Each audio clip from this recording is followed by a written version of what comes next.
Mayroon pong nag-comment at humingi ng paliwanag patungkol sa doktrinang Trinity. At ano ba ang kagandahan sa doktrinang ito? Ano ba ang Trinity?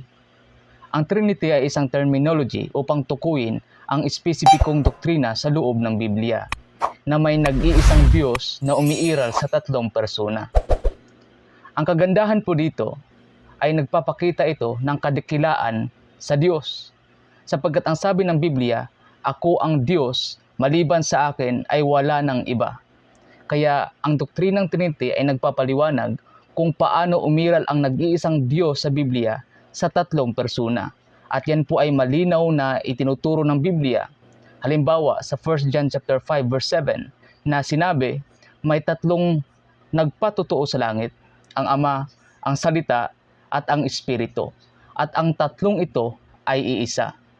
Yan po ang konsepto ng doktrinang Trinity na may tatlong persona sa nag-iisang Diyos.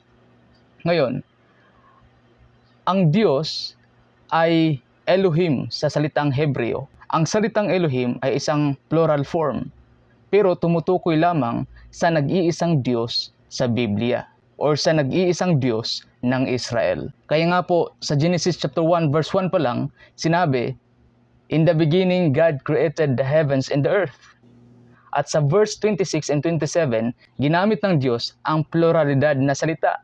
Sinabi niya, let us make man in our image after our likeness. Kaya sa unang chapter pa lang ng Biblia at sa unang verse, nagpapakita na ang Diyos sa kanyang pluralidad.